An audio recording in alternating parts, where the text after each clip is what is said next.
Assalamualaikum, nama saya Maurid. Dulu waktu undergraduate saya kuliah di jurusan Communication Management, University in Holland, Belanda.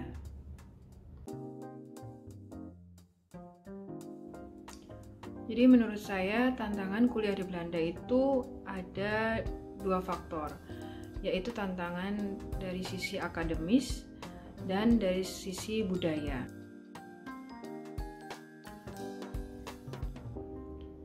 Yang pertama yang saya alami adalah tantangan bahasa, karena meskipun kita sudah mempersiapkan diri dengan bekal bahasa Inggris yang secukupnya, tapi masuk ke dalam jenjang kuliah kita terpaksa harus belajar lagi karena semua diktat dalam bahasa Inggris yang pasti bahasanya lebih ilmiah, jadi kita harus lebih sering buka kamus, bikin coret-coret, bikin catatan. Begitu juga saat melakukan assignment atau tes, kita harus belajar lebih ekstra. Solusinya ya selalu bikin catatan-catatan pada saat kuliah, pada saat mempelajari diktat. Kadang-kadang masih pakai bahasa Indonesia juga supaya lebih paham. Berikutnya yang cukup menantang adalah masalah komunikasi. Jadi di luar sisi bahasa, di luar perbedaan bahasa, kita juga punya kadang ada sedikit barrier, perbedaan cara komunikasi atau cara menyampaikan pendapat pada saat kita berkomunikasi dengan dosen atau dengan teman sesama mahasiswa yang dari negara lain. Jadi kadang-kadang kita sebagai orang Indonesia cenderung lebih ketimuran, jadi lebih panjang basa-basinya, lalu kemudian kurang bisa terus terang, dan pada akhirnya memang kelihatan sih teman-teman yang dari Asia cenderung lebih pasif, sedangkan teman-teman yang dari Eropa dan Amerika itu lebih vokal dalam berekspresi. Memang gitu. Kita sebagai siswa jadi dianggap seakan-akan kita seperti tidak paham, atau mungkin dianggap tidak memiliki pendapat yang kuat, atau mungkin bahkan tidak memiliki masukan gitu terhadap diskusi atau pada saat ada penjelasan di kelas. Jadi kalau menurut saya sih pada saat menemui tantangan seperti itu, yang saya lakukan adalah ya mencoba atau nekat gitu. Jadi kalau memang ingin mengutarakan pendapat, atau mungkin kita punya atau bisa menjawab pertanyaan, atau kita punya pertanyaan, kita harus sampaikan, meskipun kadang-kadang kalau saya ingat lagi mungkin cara penuturan saya masih kurang tepat, atau mungkin bahasa saya masih kurang lancar, tapi minimal dari situ dosen terutama dan teman-teman di kelas tahu bahwa ada yang kita mempunyai sesuatu pendapat yang harus didengarkan gitu. Jadi mungkin mereka akan dengan senang hati memperbaiki, mungkin maksudmu seperti ini gitu. Apakah maksudmu seperti ini gitu? Itu masukan yang sangat berharga sekali kalau buat saya. Jadi ya, tantangan yang berikutnya adalah yang berhubungan dengan kehidupan sehari-hari atau yang berhubungan dengan budaya. Yang pasti lebih susah menjaga makan makanan halal, terutama masakan atau makanan kemasan yang kita tidak familiar dengan ingredientnya.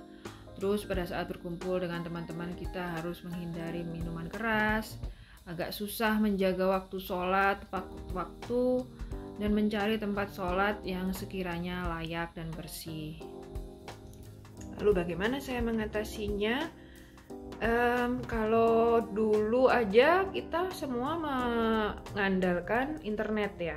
Jadi jadwal sholat, daftar makanan non halal, daftar masjid di sekitar kami, itu kami dapatkan di internet.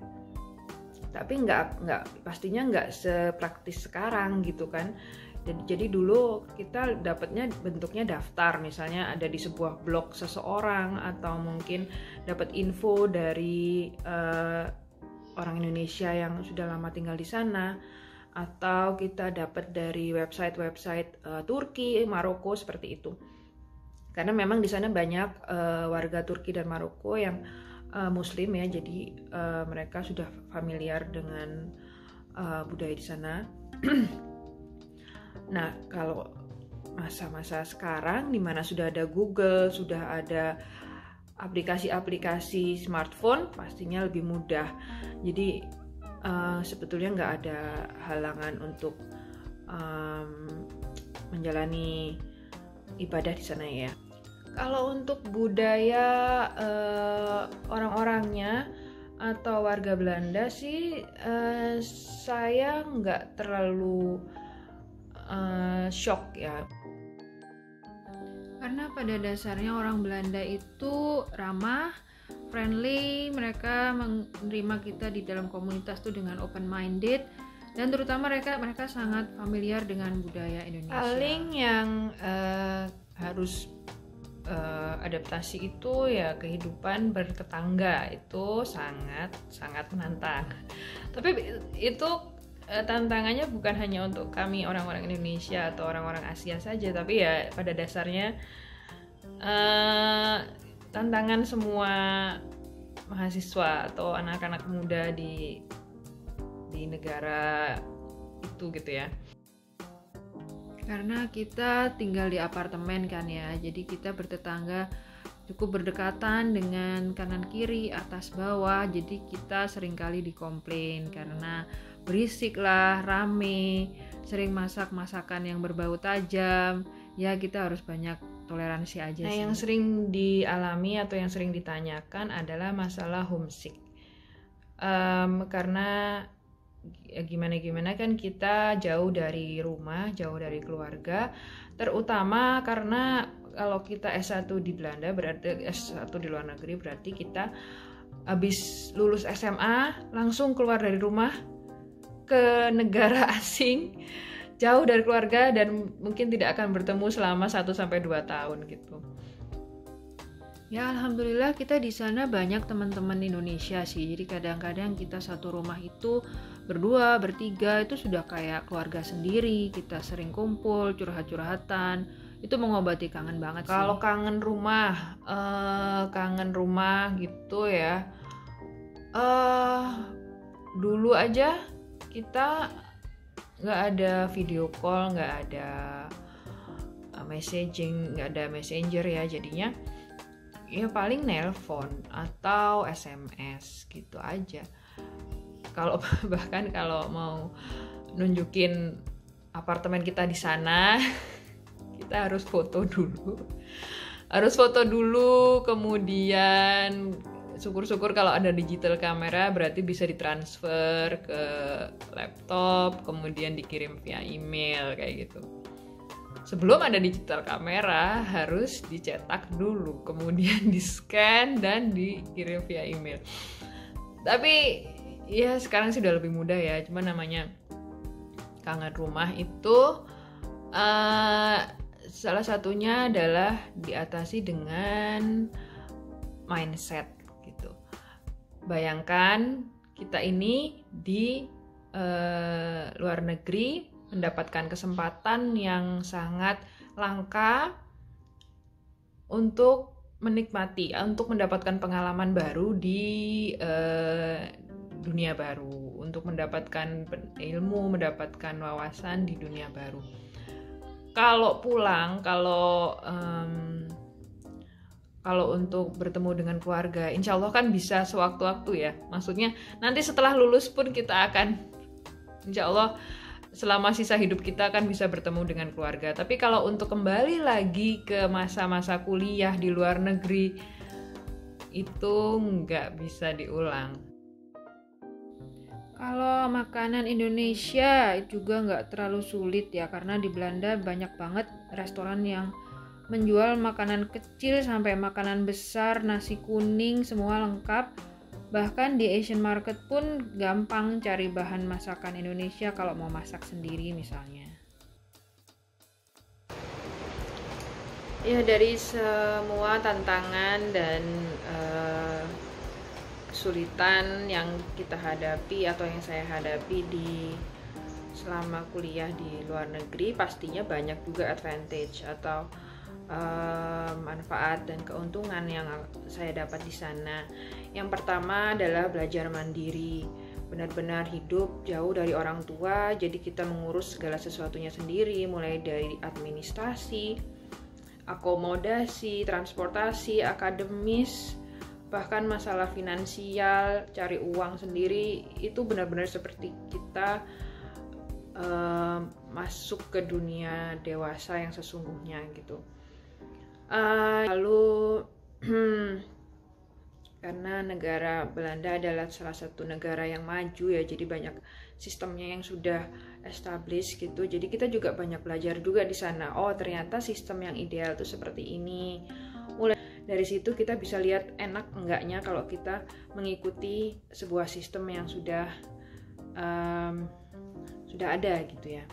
Jadi dari situ kita mungkin yang bisa kita bawa ke Indonesia atau kita bawa ke kehidupan kita sehari-hari adalah bagaimana hidup dengan lebih disiplin, hidup dengan lebih terstruktur gitu, udah lebih sistematis gitu. Ya, yang berikutnya adalah belajar untuk bertoleransi, menerima perbedaan, banyak sekali perbedaan, dan baik secara budaya, agama, sosial, tingkat perekonomian, itu yang kita temui selama kita di negara lain gitu ya. Jadi kita belajar untuk menghormati perbedaan, bagaimana cara mengatasinya, bagaimana cara bergaul dengan orang-orang yang berbeda dengan kita. Itu ilmu yang sangat bermanfaat kalau buat saya. Lalu yang pasti ya, kita mendapatkan teman-teman yang sudah seperti saudara. Kita dulu senasib, sepenanggungan, jadi sampai sekarang pun kita masih bisa berteman.